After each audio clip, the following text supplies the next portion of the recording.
Have you ever caught yourself doing or saying something and immediately thought, "Why did I do that?" Have you ever made a decision only to regret it moments later, wondering what drove you to act in that way? Have you ever asked, "Who is the one thinking? Who is the one feeling?" and been met with silence? Welcome back to our channel. In today's episode, we journey into a subject that may at first seem abstract, but in reality, it speaks to the core of your existence. This is not philosophy for monks secluded in mountain temples. It's wisdom for anyone who wants to live more consciously, more freely, and more awake. Today, we will explore the profound Yogacara doctrine of the 8 consciousnesses. These 8 layers of mind, as mapped out by one of the deepest Buddhist psychological systems, show us not just how we perceive the world but how we misunderstand ourselves, why we suffer, and what it takes to awaken. You may think you know who you are. You have memories, preferences, a name, a personality. But these are surface ripples on an ocean of mind. What lies beneath is far more complex and more powerful. Let's begin with a simple analogy. Imagine a grand theater.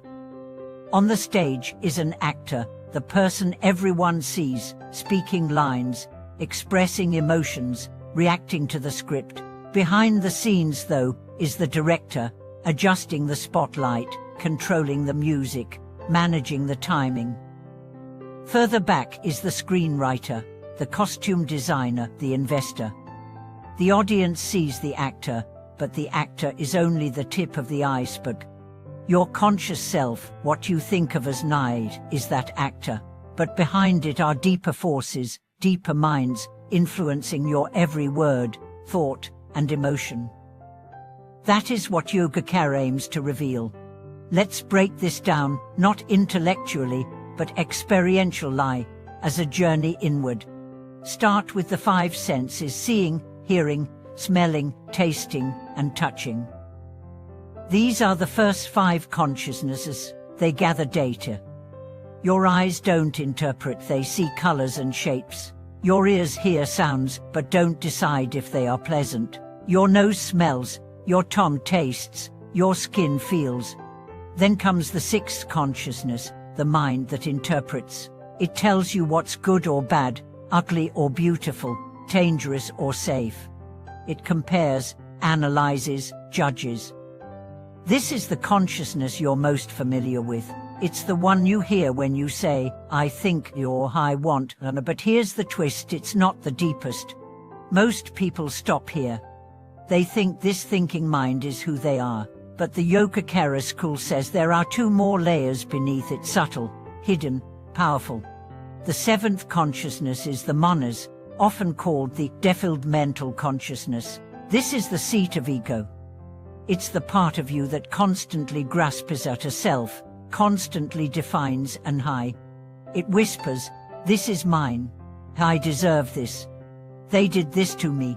It operates behind the scenes, rarely questioned, but it taints every thought and feeling with a subtle selfishness, a constant clinging to identity.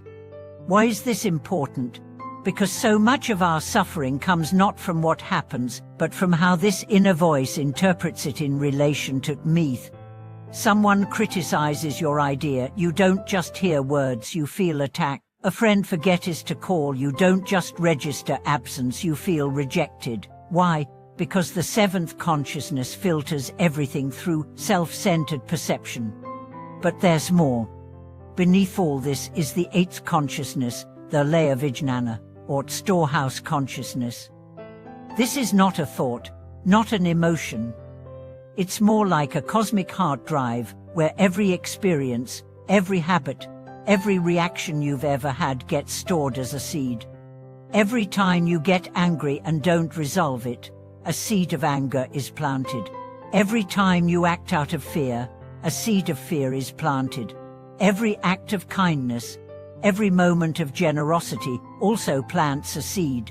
These seeds don't disappear, they mature when conditions are right. This is the engine of karma. This is why you react without knowing why. This is why you fall into the same patterns again and again. You're not broken. You're just full of seeds. So what do you do with this knowledge?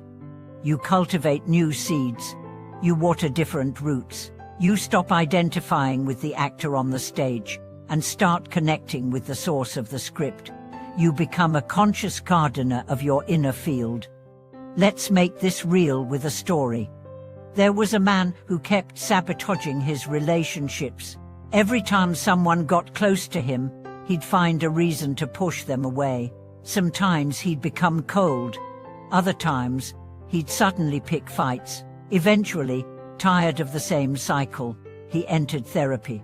At first, he talked about his exes, their flaws, their mistakes. But over time, the therapist helped him trace the pattern back not to the women, but to himself. To a childhood memory of abandonment, to a deep fear of being left again. His seventh consciousness had been on high alert, saying, "Don't let anyone close, they'll hurt you." And that voice had been shaping his life. But the root was deeper. The seed of that fear had been planted in the eighth consciousness long ago, and every time he acted out of it, he watered it. But the moment he saw it, really saw it, he stopped reacting. He breathed. He sat with the discomfort. He forgave. And slowly, he began planting seeds of trust instead. That's transformation. Not through willpower alone, but through awareness. You might be wondering, how can I know what seeds are in my eighth consciousness? The answer lies in your daily life. What triggers you? What are your recurring emotional states? Where do you feel stuck? These are not random. They are the fruits of old seeds, and they can be changed. Meditation is one way, but not meditation to escape. Meditation to see, to observe. To sit with your mind like a kind friend, asking nothing but presence. Over time, you'll notice patterns. You'll begin to understand what's yours and what was planted by others' parents, culture, trauma. You'll start to pause between stimulus and response. And in that pause, you'll find freedom. Let's pause here and reflect. If you are not your thoughts, not your emotions, not your reactions, who are you? Yogacara doesn't give you a final answer. It invites you to look, to peel back the layers, to become intimate with your own consciousness, not through dogma, but through experience. And as you do, something shifts. The actor on the stage becomes less anxious, the script becomes lighter. The old roles no longer define you. You are not the drama. You are the awareness behind it. We'll continue this journey into the deeper aspects of the eight consciousnesses, how they interact, how they influence your relationships, your work, your sense of meaning, in the next segment of this series. But for now, carry this with you. You are vast. You are layered. You are not a fixed identity, but a flowing process. The more you watch, the more you awaken. The more you awaken, the more you transform. If this message resonated with you, please share it, comment below with your reflections, and don't forget to subscribe and support the channel. Thank you for watching this video.